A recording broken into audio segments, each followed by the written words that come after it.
So when we combine the scope 1 and scope 2, so we'll see a slight reduction in the CO2 emissions. Now, as we know, we are decarbonizing our electrical grid much faster as compared to any other industries, and there are many projections out there. If we consider this particular projection here, so we can say that, and we are going to apply this carbon capture technologies in next 30 years. So we can see that the scope 1 and scope 2 emissions is reduced by almost about 10%. So now let's look into the future operation when we are going to implement the carbon capture. So if we talk about the fuel firing, so it will remain the same as we have seen in the before the applying the carbon capture. Now we can see that because we have in pre-investment level 1, we have already taken care of the dual drives in the compressors. So we could able to reduce our steam import.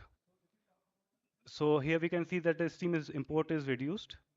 But in the leap case, since our steam generation is also reduced, so we can see that the steam import in leap 2 is going to be slightly higher as compared to the level 1 investment.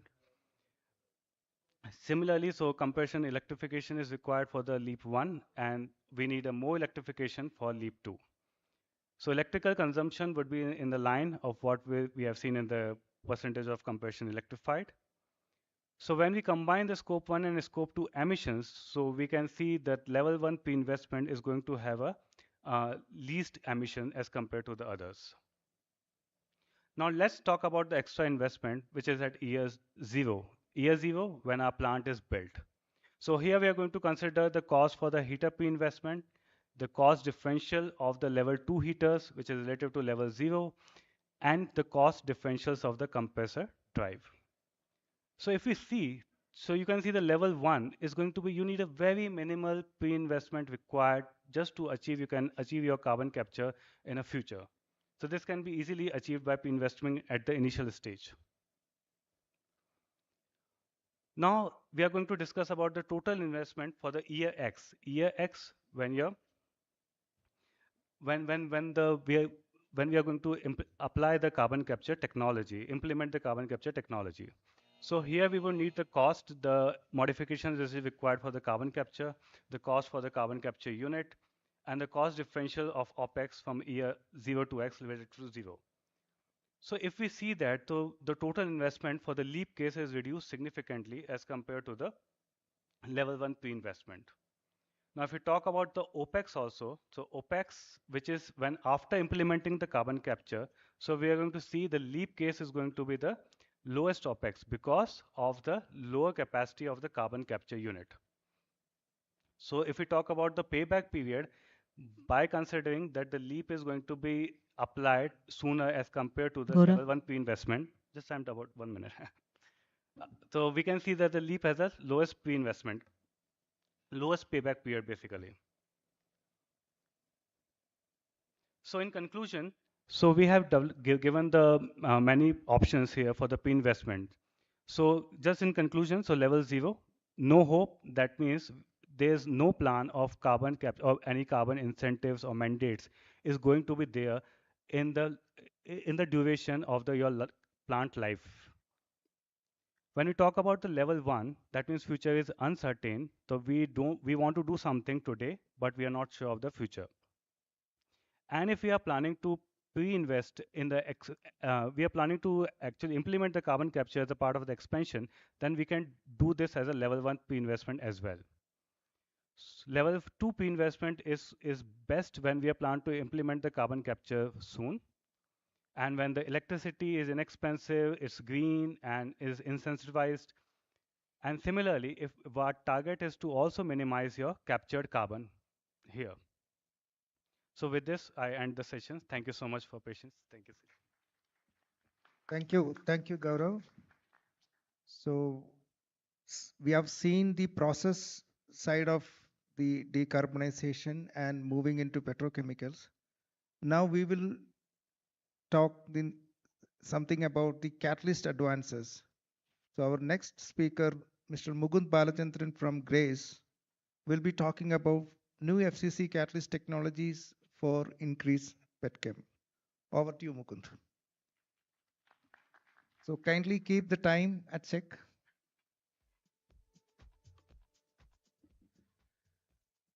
Good morning, everyone. And on the onset, I would like to thank the organizers, the organizing committee of CHT, for giving us the opportunity to speak in this forum. And on behalf of Grace and the extended Grace family, it's indeed my pleasure to be here. I think, ma'am, you and sir did set the tone at the beginning of the session by saying that, the refining and the petrochemical business, it's very close to our heart, and it's now about 20 years, even for me to be, I've been working in FCC for such a long time, and I see all the experts here as the leaders. So from our side, we are going to talk about the catalyst advancements essentially, and in particular to the FCC side of the business, right, which has uh, now been about more than 80 years, and it's been the workhorse of the refinery, or so, like I would like to say, and it's been asked to deliver across its time more and more value for the refiners, essentially driving the business. But that being said, uh, I'll be using certain slides, skipping a couple of because of the time constraints, but we'll be giving an extended version to the organizers after the session, and so that you can have that when it's uploaded into the system, right?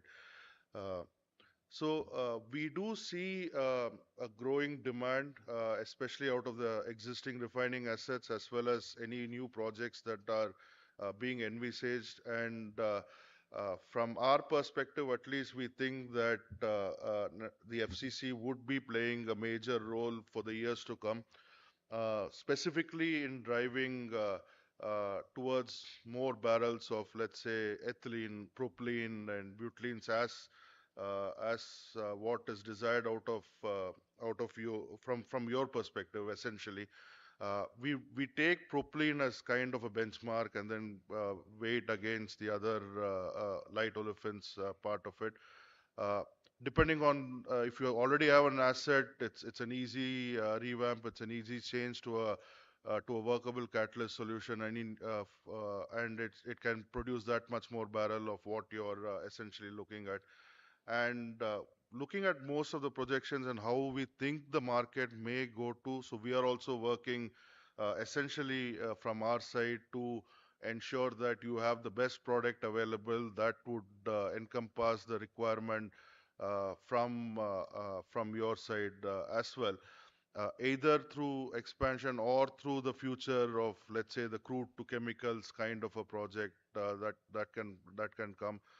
We do see that the FCC asset is going to play a very major role, at least for the next 20, 30 years, for at least for our, at least for my working life cycle, I guess. But we do see a lot of benefits and a lot of advantage in that. And we are also looking ahead, working with our customers, with our partners, uh, to ensure that you have what is best for your operating units, essentially. Right. So in the past, mostly, when we talk about FCC, it's generally the usual contaminants. It's usually nickel. It's usually vanadium. We know what to do, what not to do, etc. But like you also said, ma'am, it's more of it's evolving. There are more tougher feeds that are being processed, tougher. It's like a garbage dump, right? You put anything you want, and you're expected to make a product slate out of it, right? A few things we have noticed. I'll talk about one from the catalyst side, and the second from the ZSM side, because both work together to make that much more light olefins essentially out of the unit, and that can be used for the downstream processing entities, right? So essentially, we were looking at two or three things. One is how to better manage the usual metals, which is nickel, vanadium, and at the same time also look at the other part of it, which is uh, more prominent in certain areas of the globe, but it's also coming into India, which is like calcium, iron, etc. That is coming in. We had an excellent platform, and what we started to do was to think in terms of how the future would look like and how to start working on that, especially for better upgradation to make better precursors from the base catalyst side, so that the additive can work along with it to make essentially the product slate that you're looking for, be it propylene, be it ethylene, be it butylenes. That being said, it's always a 2-3 step process. You work internally, you do multiple R&D studies, you have your own benchmarks, and then you see where you are at in terms of selectivities, in terms of performance characteristics. So starting from a small bench scale ACE to pilot plant, etc., and then you find the right person, right customer to have the first logical trial and then the combined larger trial here. Uh, what we were looking essentially here is that a few things. One is, of course, coke selectivity. You don't want, you want as low as a delta coke as possible. Better retention in terms of activity, better bottoms of gradation, and more gasoline octane. So this was the first case for essentially this product, and those were the key objectives that was given to us, essentially speaking.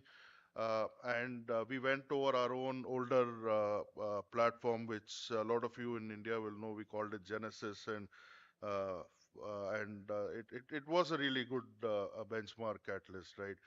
So step one, see, have the catalyst outperform the base, and then the step two comes in terms of the olefin production. Essentially, what we are seeing is we had a ECAT, we took it, we did our own studies, did our KBC modeling to ensure that everything lined up with what the refinery was seeing.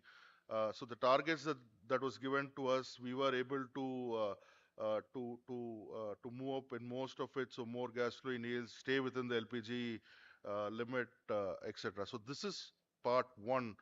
Have the catalyst work to improve the selectivities, and then comes the larger part of it, which is essentially, when you have a tougher feed processing, also ensure that you're not losing out on the dollars per barrel that you gain out of the FCC unit. Especially in this particular case, there was a large amount of iron that was coming into the system.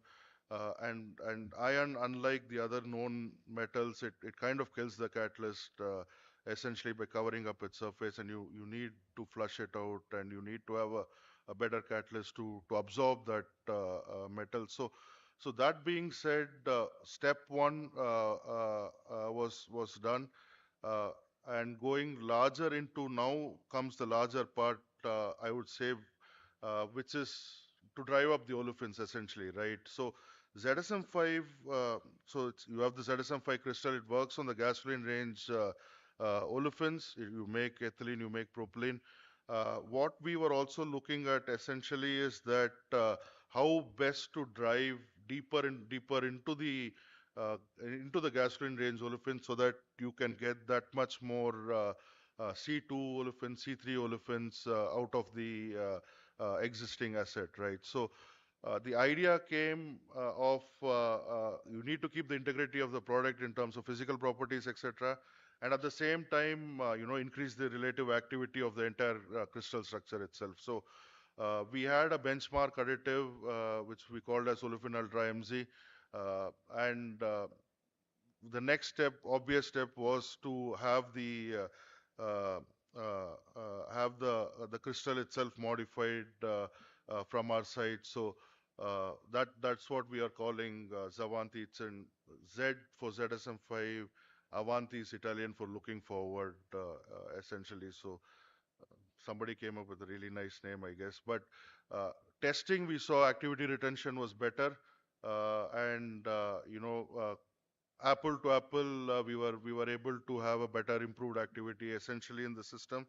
And when we went into the unit, essentially what we are seeing was that we were able to drive more and more propylene out of the unit, more and more ethylene out of the unit, depending on where you are at. So the relative activity can be optimized. If you need more ethylene, then there are an additional step that we are that we can do to get that. But if it's propylene, you want to limit overall ethylene production, that we can make those slight changes.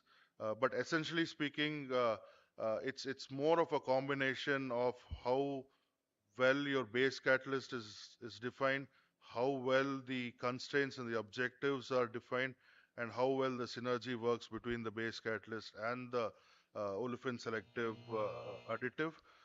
There are a few case studies, resid, clean feed application, etc., but I'll not go too much into it. But proved multiple times, essentially over, and we are looking forward to have that product pretty soon, even into the Indian market, I guess. Uh, Essentially, that being said, so we have been in this business now for more than 80 years. The FCC unit has been in this in our life for more than 80 years, essentially. The larger idea, or the last point that I would like to leave the experts here is that we are here to stay. We are working on the new products and optimization of your overall business, essentially pertaining primarily to the FCC unit and along with our partners on the hydroprocessing side also. And we believe, at least from the region's perspective, that the refining future is bright, and the integration that we are looking at from not from our country, especially in the direction that is going, we have a lot of opportunities to optimize and to make and to derive the best product slate out of your existing asset that can be derived out of it, and we are more than happy to be here. So, as a parting comment, thank you for your time. Thank you for listening attentively. And we are at booth 21 and 24. We'll be happy to talk on a larger time frame there also. But thank you, ma'am. Thank you, Mukund. Thank you. Now we have seen from process of cracker. Now we have seen the catalyst, how to maximize propylene. Now we'll hear what to do with propylene, one of the alternatives. So I request Mr. Manish Sarasat from LyondellBasell to talk about recent progress with metallocene polypropylene process technology. Over to you, Thank you. Manish. Thank you very much. So, thank you very much. Good morning. So, sorry, I will not be standing here because I have come all across to talk to you. So, I would like to talk to you straight, directly. So, and sir, I know you have kept a strong target, but as a chemist, we all know that if we are not giving the sufficient reaction time, reaction is not complete and the reaction is inefficient. But I will change the reaction kinetics to achieve your target. I will try to fulfill that. Maybe you can start doing a better catalyst, using a better catalyst. Yes, exactly. Ma'am, you are 100% right. And this is what I was thinking. Which catalyst I can introduce to meet your target and to complete the reaction? And I will try to do that. So if you see this, Sir has already set the target. And these slides will be having many information uh, uh, related to your products, a lot of information here. So before we move, please read this disclaimer. My lawyers love these disclaimers actually. Okay. So we as an organization, everyone know we are global leader. And we say it very humbly that we are global leader in polyolefin catalyst, in polyolefin process technologies, and in polyolefin production. And other than that, how many patents we have, which is written already here in this slide, what I would like to focus that we as an organization keep on changing with the need of society. So it means that we are equally considerate, not only for our business, but for the society. And this is what you can read in the slide, these bottom numbers, that how much money we are putting for the development of the society. So we are equally concerned for the society development as well as the business development. Now we focus on the hardcore. This is a technical session, and so I come from the LyondellBasell Technology Division, and in the Technology Division we have three sections: catalyst, technology licensing, and the technical services. This is our DNA. This is our DNA. So if you, we start from a Nobel Prize winning chemistry of Jiglanata catalyst. From there, we keep on developing, keep on improving, introducing new technologies. So then this SDP process technology, then the PP process technology, and we never stopped. We kept on working continuously on further development.